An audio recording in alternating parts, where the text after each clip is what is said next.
അടുത്ത ഇനി step deviation മെത്തേഡിനെ കുറിച്ച് പറയുമ്പം അതിൻ്റെ മെയിനായിട്ടുള്ള ഒരു ചോദ്യത്തിൽ അടിസ്ഥാനം ചെയ്ത് തന്നെയാണ് പോകുന്നത്. വാല്യൂവും തന്നിട്ടുണ്ട്, ഫ്രീക്വൻസിയും തന്നിട്ടുണ്ട്. വാല്യൂവിനെ നമ്മൾ എക്സിൻ്റെ കാറ്റഗറിയിലേക്ക് എടുക്കുന്നു, ഫ്രീക്വൻസിനെ നമ്മൾ എഫ് എന്ന കാറ്റഗറിയിലേക്ക് എടുക്കുന്നു. ഫ്രീക്വൻസിൻ്റെ ടോട്ടൽ നമ്മൾ കണ്ടുപിടിക്കുന്ന എൻ ആണ് നമ്മൾ ഡിനോട്ട് ചെയ്യുന്നത്. ഇനി ഇതിൻ്റെ ഇക്വേഷൻ എന്ന് പറഞ്ഞാൽ x bar is equal to a plus sigma f d dash divided by n into c എന്നാണ് പറയുന്നത്. അതുകൊണ്ട് നമ്മൾ വാല്യൂസിനെ എക്സ് ആയിട്ട് എടുക്കുകയും ഫ്രീക്വൻസിനെ എഫ് ആയിട്ട് എടുക്കുകയും ചെയ്യുമ്പോൾ അടുത്ത സ്റ്റെപ്പ് എന്ന് പറയുമ്പോൾ ഡി ഡാഷിനെ കുറിച്ചാണ് പറയുന്നത്. ഡി ഡാഷ് എന്ന ഇക്വേഷൻ എന്ന് പറഞ്ഞു കഴിഞ്ഞാൽ എക്സ് മൈനസ് എന്ന് പറയുമ്പോൾ എക്സിൻ്റെ വാല്യൂവിൽ നിന്ന് ഒരു വാല്യൂ നമ്മൾ അസ്യൂം ചെയ്യുന്നു എ. അപ്പം 35നെ നമ്മൾ എ ആയിട്ട് അസ്യൂം ചെയ്യുന്നു.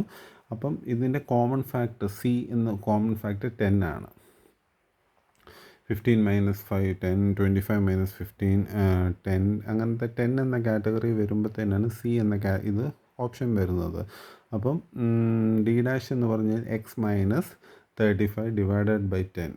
അപ്പം ഓരോരോ വാല്യൂസിനെയും നമ്മൾ ഡി ഡാഷ് എന്ന കാറ്റഗറിയിലേക്ക് നമ്മളത് കൊണ്ടുവരണം. 5 minus 35 divided by 10, 15 minus 35 divided by 10, അങ്ങനെ നമ്മൾ ഓരോരോ സ്റ്റെപ്പ് ബൈ സ്റ്റെപ്പ് ചെയ്ത് കഴിയുമ്പോൾ നമുക്ക് ഡി ഡാഷ് കിട്ടും. ആ ഡി ഡാഷിനെ എഫ് കൊണ്ട് മൾട്ടിപ്ലൈ ചെയ്യുമ്പോഴാണ് നമുക്ക് എഫ് ഡി ഡാഷ് എന്ന് കിട്ടുന്നത്. 15 into minus 3, 20 into minus 2, 25 into minus 1, അങ്ങനെ നമ്മൾ ചെയ്യുമ്പോൾ അതിൻ്റെ എഫ് ഡി ഡാഷിൻ്റെ വാല്യൂ കിട്ടും. അപ്പോൾ നമ്മൾ ഇക്വേഷനിലേക്ക് സബ്സ്റ്റിറ്റ്യൂട്ട് ചെയ്യുമ്പം എ എന്ന് പറയുമ്പോൾ 35ഉം സിഗ്മ എഫ് ഡി ഡാഷ് എന്ന് പറയുമ്പോൾ 385ഉം എൻ എന്ന് പറയുമ്പോൾ ഫ്രീക്വൻസിയുടെ ടോട്ടൽ 520ഉം സി എന്ന് പറയുമ്പോൾ 10. ആ വാല്യൂസ് നമ്മൾ സബ്സ്റ്റിറ്റ്യൂട്ട് ചെയ്യുമ്പോൾ നമുക്ക് കിട്ടുന്ന ആൻസറാണ് 50.4.